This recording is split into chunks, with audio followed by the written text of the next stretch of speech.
Okay, getting back to your childhood, what friends did you go out with, get together with, and where did you go with them? Oh, do I go first? You always go first. That's not right. Okay. Um, in my first neighborhood on Ingraham Street, we always went out with the neighborhood children, kids, to the movies at the Kennedy Theater, and we would walk there because it wasn't too far on Kennedy Street, block and a half, 2 blocks, and we went every Saturday for the Saturday matinee, for the Superman serial, and then the movie, God, whatever it was, we had to go. And our parents would give us either 5 cents or 10 cents so that after the movie, we could go to High's ice cream store and get ice cream. You got these huge one scoop for 5 cents and a huge, huge cone with double scoop for 10 cents. Sometimes it was 15 cents. And that was a big kick, so everybody was licking ice cream cones on the way home.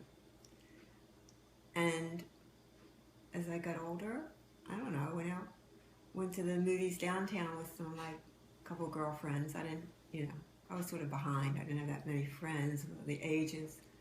But we went to the downtown movies for the stage show and the movie. And a quick one thing, when I was about, I don't know, maybe I was 12 or 13, and Aunt Gay was maybe 8. She was 4 years younger. She wanted to go downtown with myself and my friends to see a movie and a stage show because Peter Lawford was there. And I said, oh, she couldn't come with us. I'm not dragging that little kid along. So we went, I went with my friends, and we sat, quite a few rows back because it's crowded. And Peter Lawford came on stage for the stage show. And during the show, he picks up a little girl and kisses her, who was sitting in like the second row.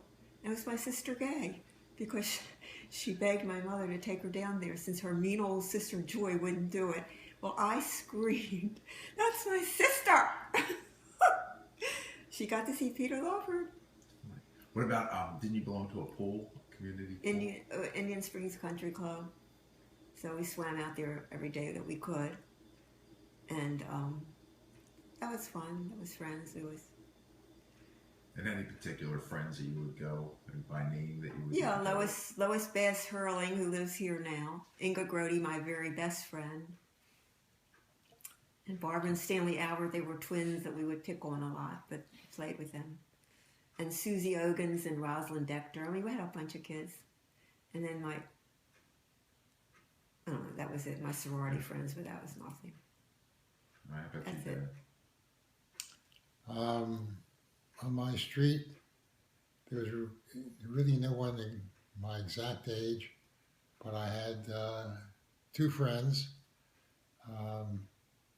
Jules Shavitz, he was a little over a year younger than I, because our fathers had been boyhood friends. And but he went away in the summertime to a camp up in Massachusetts. And then slightly later, Gus Bear, who was about half a year younger, and I was very friendly with him. And then, of course, there's a few friends in school, in elementary school, who lived not on our street, but close by in the neighborhood. And then at different times in my life, I had different groups of friends. From junior high, because it was in the middle of the city, I didn't have really friends there because we all lived in different parts of the city. But during my early teen years, I've joined the Boy Scouts, so I picked up some more friends there. That's when Jimmy Smoyen came along. Stanley Penn.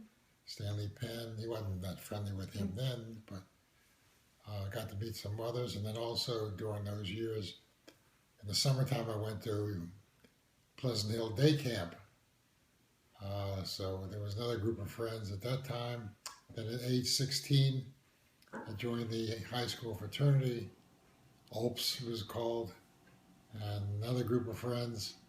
So it kept evolving in that time until I went off to college. Any other names of people who stayed in your life for many, many years that you met in childhood? I never had, well, when I was younger, I had close friends, but most of them have either passed on or moved away. And what did you tend to do with these friends that you just named on the weekends? What types of things? Went to Where in the movies summer? occasionally, not every Saturday. Visit their houses. I don't know, we whatever used to entertain. We didn't have texts and iPhones and all those kind of things. Uh, we played games, Monopoly and cards. Rode our bikes.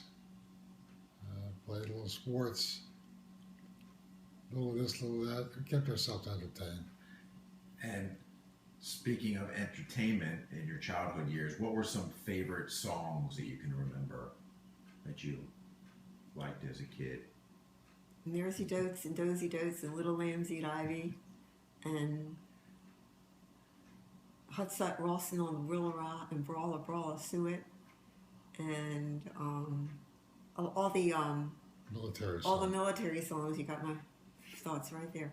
All the military songs we had to learn by heart in school. That was a must. And I don't know. We listened to the radio and the hit parade, and we loved all those songs. Are there any particular songs and singers that remind you of your childhood? Yeah, When You Were Sweet 16 was one.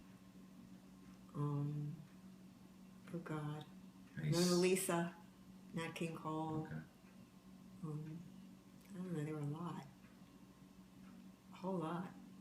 Of course, when Frank Sinatra came in, Yeah, Frank Sinatra and Eddie Fisher.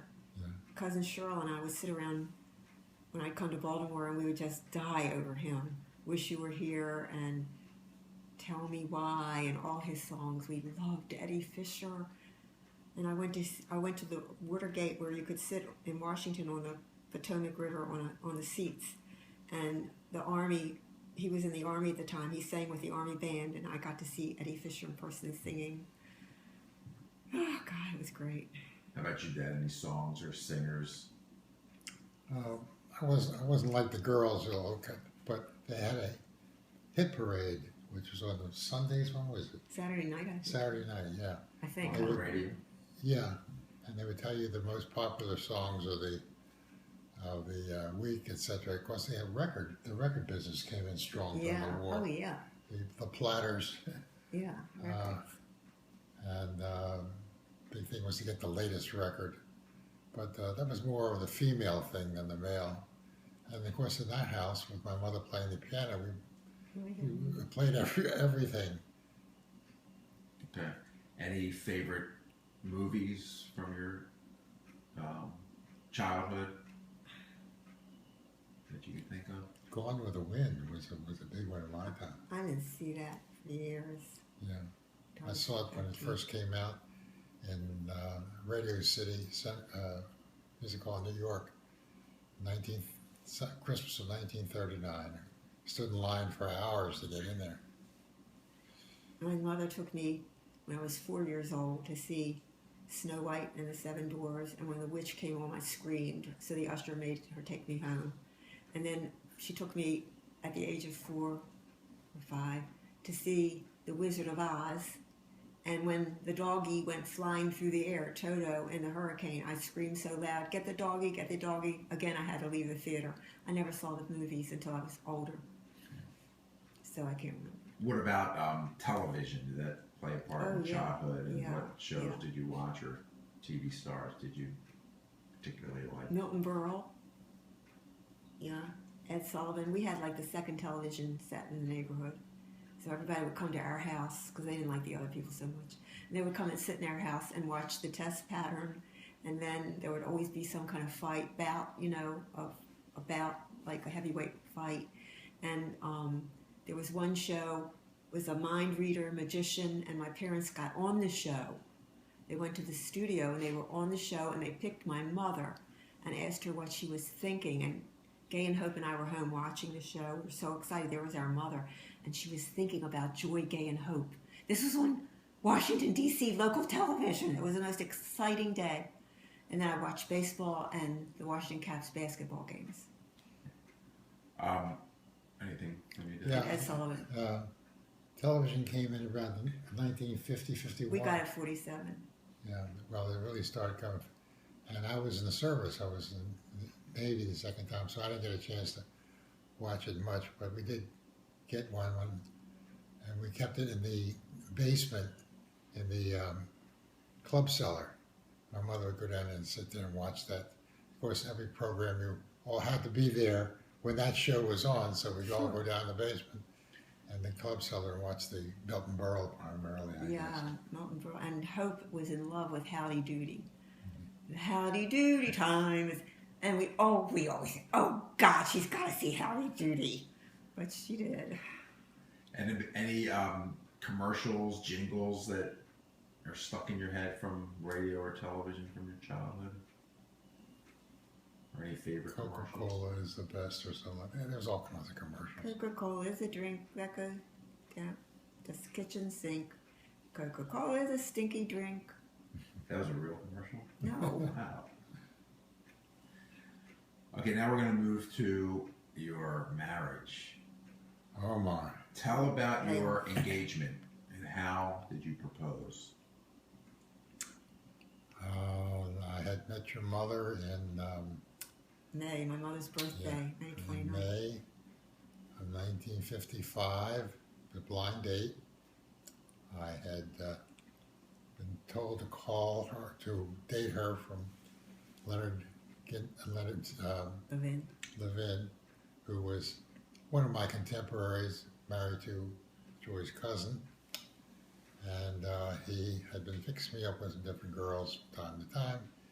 And then he said they had a family bar mitzvah, and this little girl that he remembered from Washington suddenly grew up.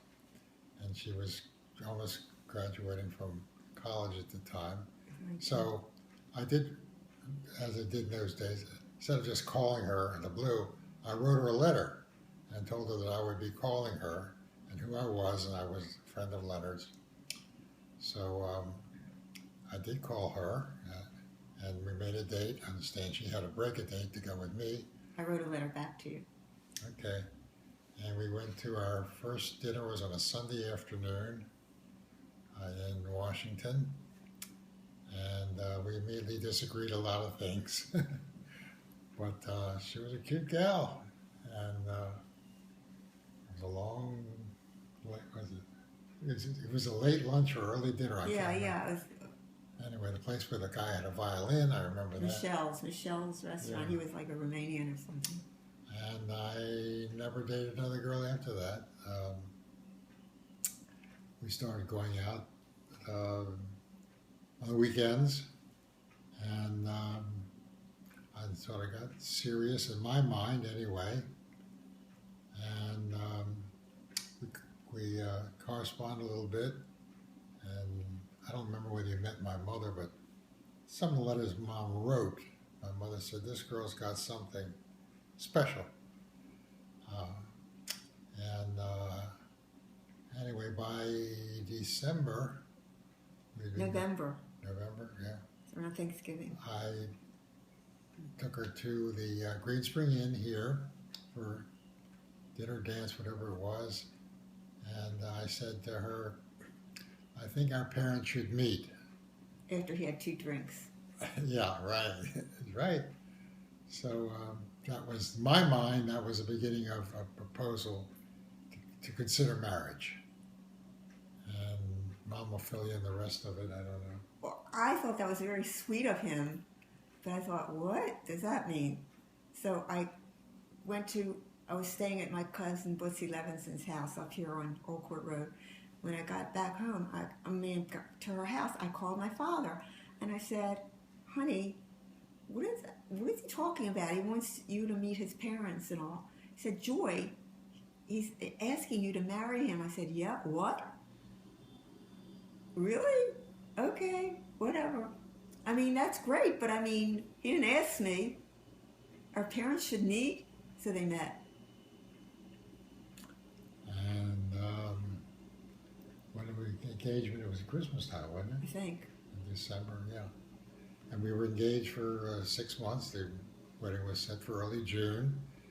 And I'd come over there one weekend. She'd come back to Baltimore one weekend. Stay with her relatives, and we got married. Now, getting back to the proposal. Yes.